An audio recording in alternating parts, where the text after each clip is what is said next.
우리는 지난 주일 말씀과 3월 계속되는 그 말씀 가운데에서 우리는 왕의 권위, 왕의 권세에 대해 우리는 살펴보았습니다. 특별히 지난 주일에는 왕의 사명에 대해서 우리가 살펴보았죠.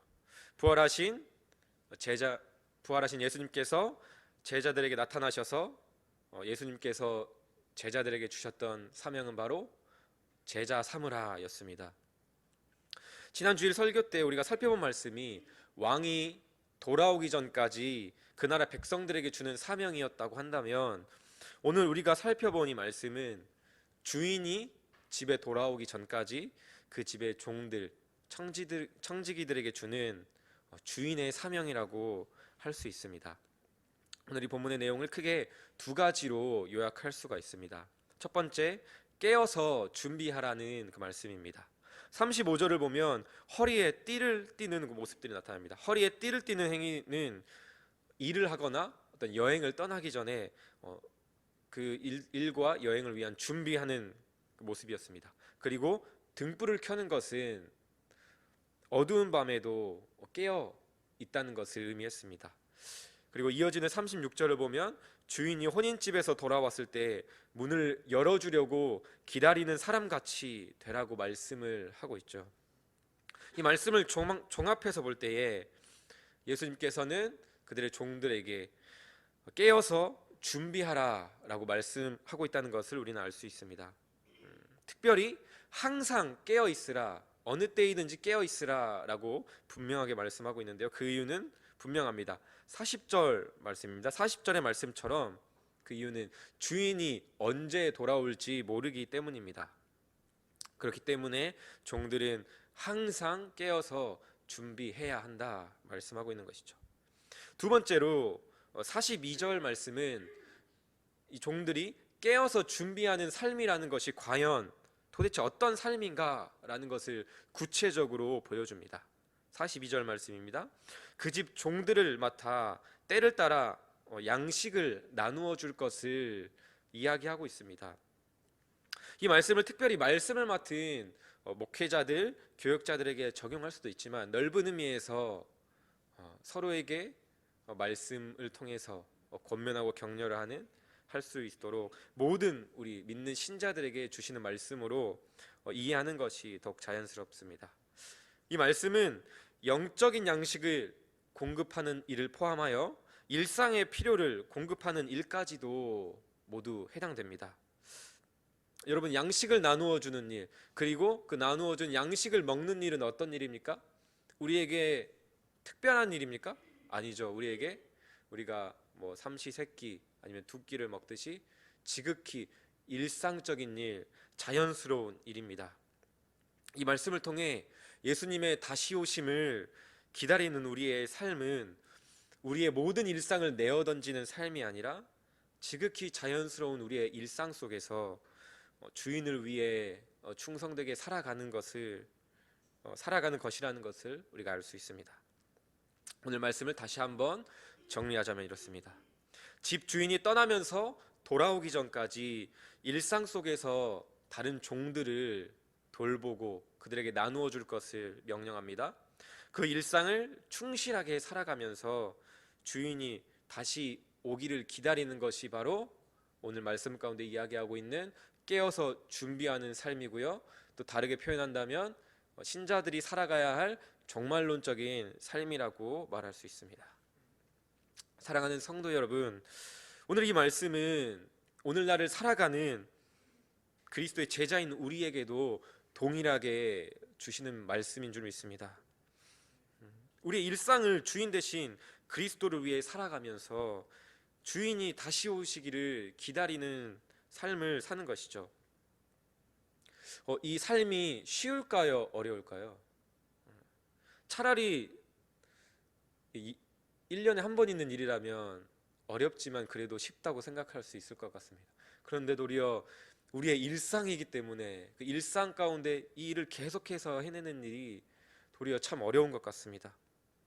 직장의 일을 감당하며 가정의 일들을 돌보는 동시에 자녀들과의 관계 속에서 치열하게 살아가는 동시에 교회 공동체 안에서 또 다른 형제자매들을 돌보는 일, 그들에게 영적인 양식을 나누어 주고 그들의 필요를 나누어 주고, 그것도 필요를 나누어 주려면 필요를 알아야 되지 않습니까? 그러면 또 충분한 시간 가운데 대화도 해야 되고 교제도 해야 되고, 이렇게 하는 것들은 결코 쉬운 일이 아니죠. 너무나도 바쁜 우리 현대의 삶을 우리가 살아가고 있기 때문입니다. 시간적으로도 체력적으로도 한계가 있는 것이죠. 그런 힘든 상황 속에서도 참 귀하게 이 일들을 감당하시는 우리 성도님들이 있습니다. 그런데 그렇게 힘든 상황 속에서도 힘을 내어서 마음을 나누고 우리 형제 자매들을 사랑해서 말씀 가운데 그 영적인 양식을 나누어 주고 공급해 주는데 어떻습니까? 그 말씀을 또 아멘으로 감사함으로 받는 일이 있는 반면에 또 아직 믿음이 연약하여 도리어 그 권면의 말씀을 듣고 시험에 빠지는 이들도 있고, 또 아무런 반응을 하지 않을 때가 있죠. 그럴 때면 우리 주인님께서 주신 이 사명을 감당하는 것이 우리는 더욱 지치고 힘들다라고 하는 것입니다. 그런데 오늘 이 비유 말씀 가운데 등장하는 이 청지기의 모습도 아마 비슷했을 것이라고 생각합니다. 저 한번 상상을 해봤습니다. 다른 종들에게 먹을 것을 나누어 주라는 이 명령을 받은 이 청지기의 이 종의 일상생활은 어땠을까? 과연 수월했을까? 주인의 말씀을 따라 다른 종들에게 양식을 나누어 주는데 그 종들, 노예들이 있는 곳에 다들 고분고분했을까요? 나누어 주는데 안 먹는다고 엎어버리는 놈들도 있고, 너도 나랑 같은 종놈인데 뭔데 나한테 이래라 저래라 하느냐 막 따지고 덤비는 놈들도 분명 있었을 것입니다. 이것들을 통해서 우리가 생각해 볼 수 있는 것은 주인이 청지기에게 주신 이 주인의 사명은 분명 고된 일이라고 하는 것입니다. 일상의 일이기 때문에 도리어 더욱더 고되고 결코 쉬운 일이 아니죠. 하지만 이 청지기가 또 우리가 끝까지 주인의 사명을 감당해야 하는 이유는 분명합니다. 그것은 바로 주인이 주인의 권세를 가지고 준 사명이기 때문입니다. 청지기는 주인이 아니라 안내자로서 지정을 받았습니다. 청지기는 자신이 생각해낸 어떤 새로운 일을 지도하는 것이 아니라 주인이 분명히 그에게 명한 일을 지도하고 행하도록 하는 그 책무를 맡은 자입니다. 그렇습니다. 우리가 버거운 주인의 사명을 우리가 감당할 수 있고 또한 감당해야 하는 이유는 우리가 종이기 때문입니다. 청지기이기 때문입니다. 종은 자신의 마음대로 행동하지 않습니다. 1차적으로 그렇기 때문에 우리는 1차적으로 종의식이 있어야 합니다. 나의 삶은 나의 것이 아니야. 그리스도 안에서 새로워진 나는 그리스도의 종이야. 그리스도의 노예야. 그리스도를 위해 살아야 해. 이런 마음들이 우리 안에 분명하게 있어야 합니다. 하지만 동시에 이 종의식만으로는 분명하다는 것, 부족하다는 것을 우리는 기억해야 합니다.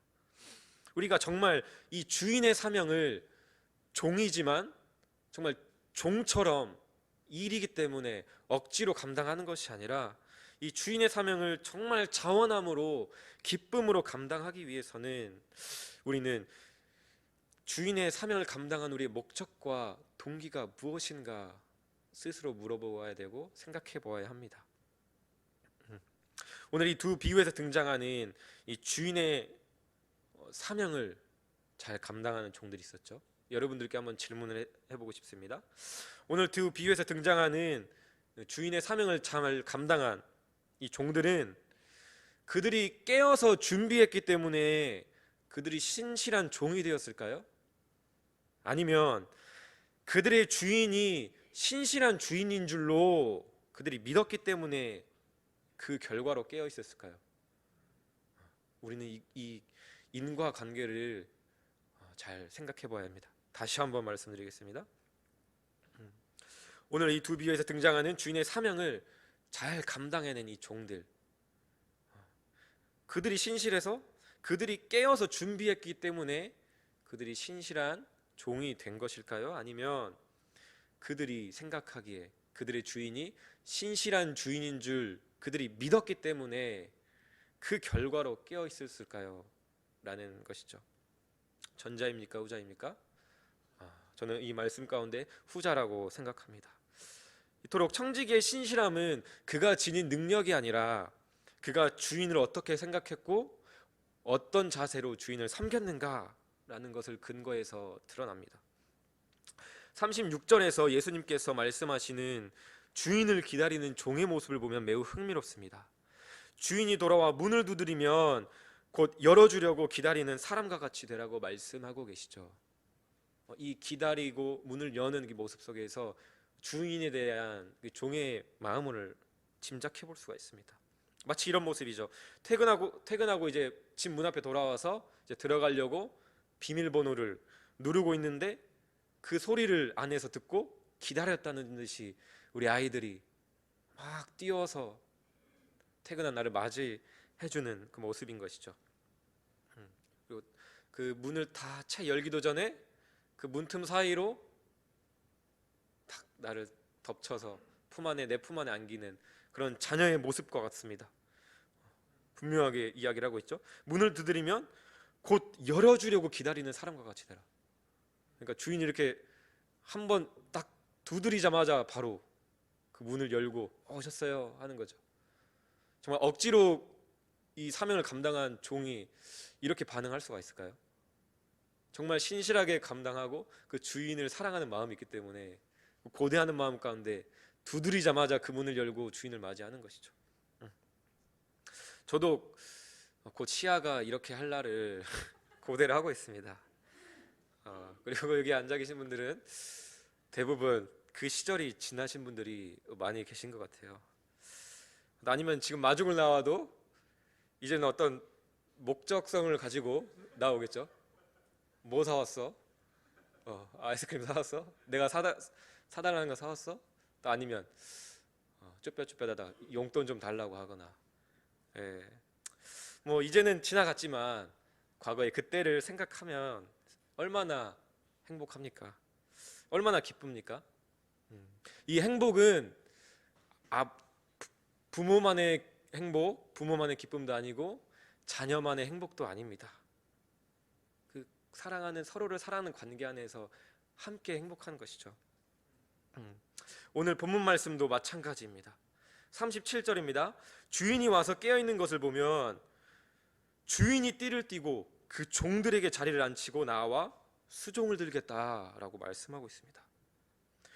종에게 허리에 띠를 띠고 신실하게 사명을 감당할 것을 명했던 주인이 이제는 돌아와서 그 사명을 잘 감당한 종 앞에 서서 이제는 자신이 띠를 띠고 자신의 식탁에 그 종을 앉혀서 주인이 종의 시종을 들어준다라고 말씀하고 있습니다. 놀랍지 않습니까? 이렇게 오늘 본문 속 행복도 아까 이야기했던 것처럼 주인만의 행복도 아니요 종들만의 행복도 아닙니다. 서로에게 신실함으로 서로를 향한 태도에서 함께 행복해하는 모습입니다. 오늘 본문 가운데 복이 있으리로다 3번이나 반복해서 말하고 있지 않습니까? 또 다른 번역으로 보면 그 사람들은 행복한 사람들이다, 행복할 것이다, 복이 있으리로다, 그 행복들이 있는 것이죠. 사랑하는 성도 여러분, 우리의 삶의 진정한 주인 되신 예수 그리스도께서 이 동일한 사명을 우리에게 주셨습니다.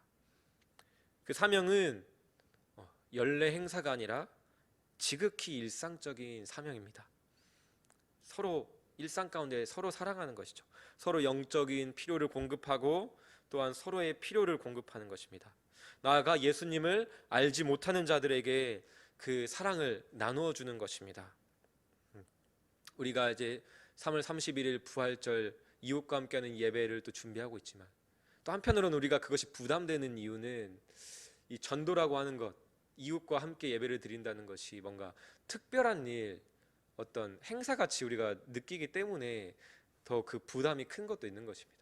그런데 예수님께서 명하실 때, 이 사명을 주실 때 특별할 때만 전도해라 그렇게 말씀하시지 않았잖아요. 오늘 말씀 가운데 우리가 전도는 도리어 일상적인 일이야, 숨쉬듯이 당연한 일이야, 내가 당연히 해야 되는 일이야 라고 생각하는 것이 오히려 우리에게 부담도 덜어지고 또한 우리가 편하게 접근할 수가 있는 것이죠. 우리는 청지기로서 일상적인 사명에 신실해야 합니다. 하지만 이 사명을 감당하는 것은 결코 주인을 두려워할 때가 아니라 주인의 신실함을 믿을 때 정말 기쁨 가운데 감당할 수 있습니다. 우리의 주인 되신 예수 그리스도께서는 제자들에게 사명을 주시기 전에 이미 그 자신의 허리에 띠를 띠고 제자들의 발을 씻기시고 자신의 식탁에 그 제자들을 앉히셨습니다. 그리고 그들에게 자신의 살과 피를 떼어주시고 따라주셨습니다. 주인이 종의 시종을 든 것이죠. 주인이 종의 시종을 드는 것을 넘어서 주인이 종에게 자신의 모든 것을 쏟아주고 내어주신 것이죠.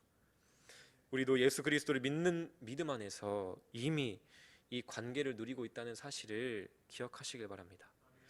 이미 우리에게 모든 것을 허락하신 우리 하나님의, 우리 예수님의 신실하심, 선하심을 생각하며 살아갈 때 오늘 하루 주인의 사명을 신실하게 감당하는 우리 모두가 되기를 주님의 이름으로 축복합니다. 또한 우리에게 이미 놀라운 구원을 이루신 그리스도의 신실하심을 기억하며 주님의 다시 오심을 깨어 준비하며 기다리는 우리 모든 나주혁신 장로교회 성도님들 한 분 한 분 되시기를 주님의 이름으로 축복합니다.